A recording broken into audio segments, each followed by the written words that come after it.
Esse ofício foi de 29 de junho do ano passado, 2020, enviado pelo Ministério da Saúde à Fiocruz, e está lá com essa orientação pelo uso da cloroquina. Eu acompanhei muito bem todo esse processo desde o começo e me lembrei que o próprio Hospital Albert Einstein já havia descartado o uso da cloroquina dias antes, depois de uma decisão, inclusive, um comunicado divulgado pela agência americana FDA, revogando a autorização do uso emergencial do medicamento sulfato de hidroxicloroquina e fosfato de cloroquina no atendimento a pacientes com Covid-19.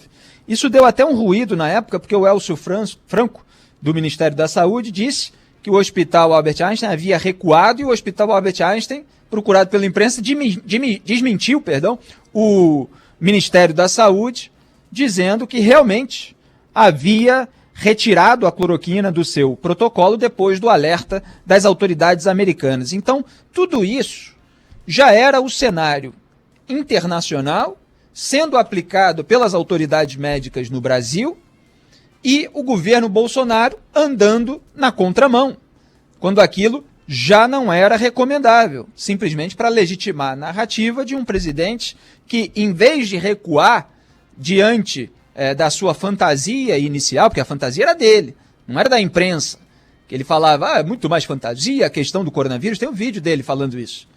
A fantasia era dele, esse universo paralelo no qual vive a claque virtual bolsonarista, e ele quis empregar isso como forma de conduzir o país num momento de crise. A realidade então se impõe, a realidade para a qual todos nós alertávamos. Então, em vez de ele recuar, ele vai e dobra a aposta, agravando, evidentemente, o problema.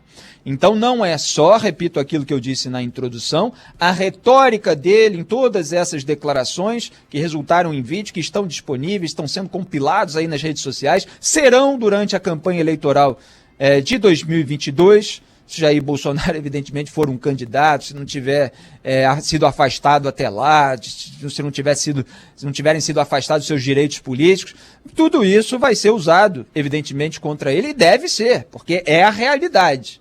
Ele foi na contramão do mundo civilizado, querendo aqui enganar a população brasileira com auxílio dos seus passadores de pano de plantão. Isso ainda foi agravado por esse investimento feito pelo Exército.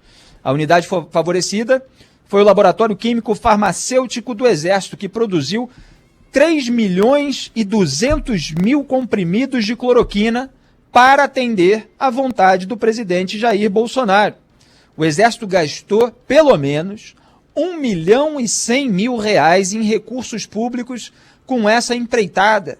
Como gosta o Jair Bolsonaro de gastar milhões de reais, não digo nem à toa, mas é para agravar problemas crônicos. É pior do que à toa, né? Não é simplesmente um gasto que a gente vê como um desperdício, não, é um gasto que vai na contramão daquilo que deveria ser feito, desorientando a população, um medicamento sendo usado, podendo gerar efeitos colaterais, como tem gerado. Veio aí o noticiário recente, a gente comentou aqui no programa, apontando 9 mortes por uso de hidroxicloroquina, que estavam sendo investigados, etc.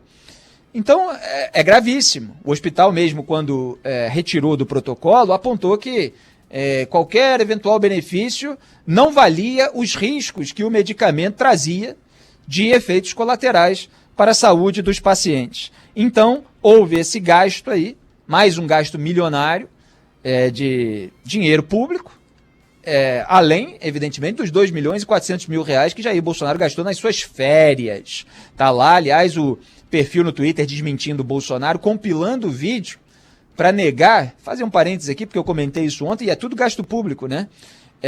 Para refutar a declaração lá da CGU de que o Bolsonaro não estava de férias, que ele estava trabalhando, enquanto ele estava lá de jet ski, estava mergulhando no mar, causando aglomeração, ele próprio dizendo, as fériasinhas aí e tal, tá tudo lá registrado nesses vídeos compilados.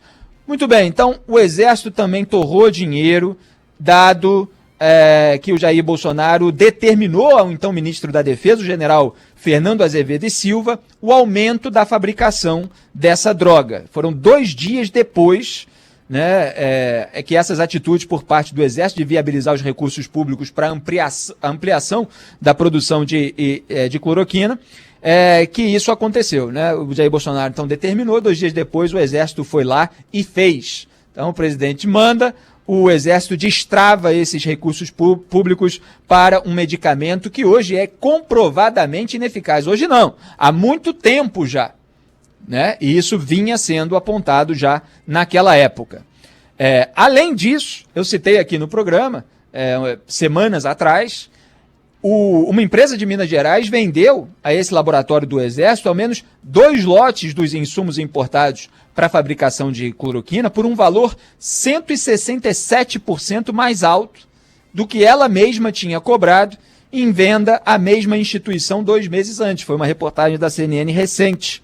O custo total ali daqueles insumos que fazem parte, evidentemente, desse pacote de R$1.100.000, foram de R$782.400. Então ainda teve um gasto superior ao valor de mercado. Tudo para agravar essa situação.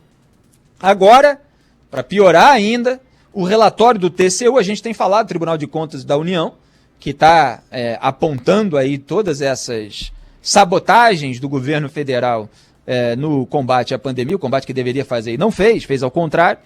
O TCU divulgou um relatório em que acusa o governo Bolsonaro de atrasar sem justificativa a compra de 8.200.000 testes de Covid. Sem justificativa, atrasou a compra de 8.200.000 testes de Covid. Isso para além daquela perda de milhões de testes que haviam sido adquiridos perto do prazo de validade e expiraram entre dezembro de 2020 e janeiro de 2021. Comentamos aqui detalhadamente no programa. Então, além de deixar a mercadoria caducar, a ponto de a Anvisa precisar lá estender a validade, imagina você comprar um pão de forma no supermercado, e aí você esquece de comer, sei lá, e acaba a validade, você precisa chamar ali uma agência para estender. Não, pode comer durante mais 3 meses e tal. Quer dizer, precisa vir a agência para prolongar a validade que está lá apontada no kit de testes, para o governo, então, fazer o uso. E mesmo assim, o governo deixa lá sem saber o que fazer com aquilo, porque não faz parte do planejamento do governo, não faz parte da estratégia do governo para lidar com a pandemia.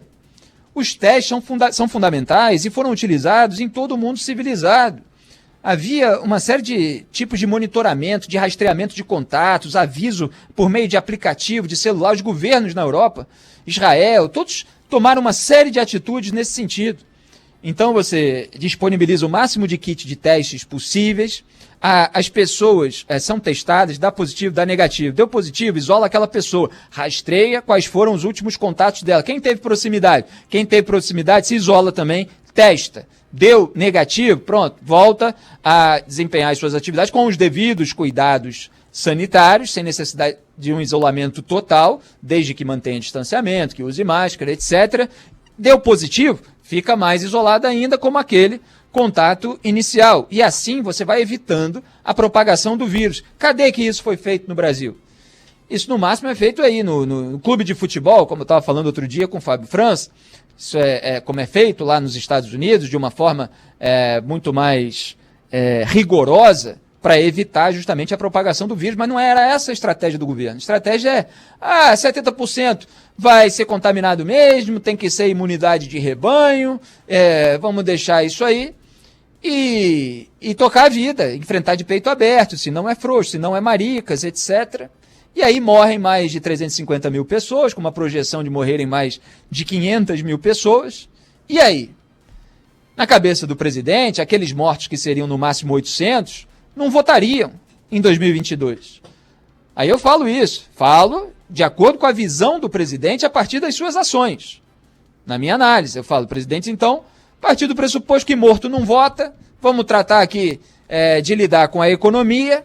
E aí as pessoas falam, não, Felipe, mas aí os parentes, os familiares, eles votam e tal, e eles estão indignados com o governo Bolsonaro. Então, exatamente isso. Eu estou falando, na cabeça dele, funcionava assim. Mas cabe, evidentemente, ao eleitorado reagir diante desse fato.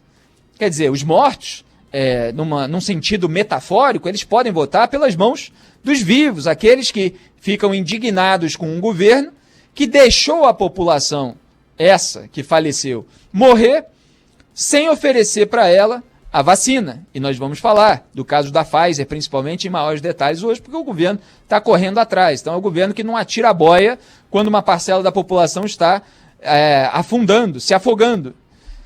Então são vários caminhos aí para a CPI da Covid-19 destrinchar toda essa sabotagem por parte do bolsonarismo. E ainda tem gente passadora de pano que está faturando alto para fazer isso durante o governo Jair Bolsonaro, que acha que não tem que criar a CPI, não tem motivo e tal, não sei o quê.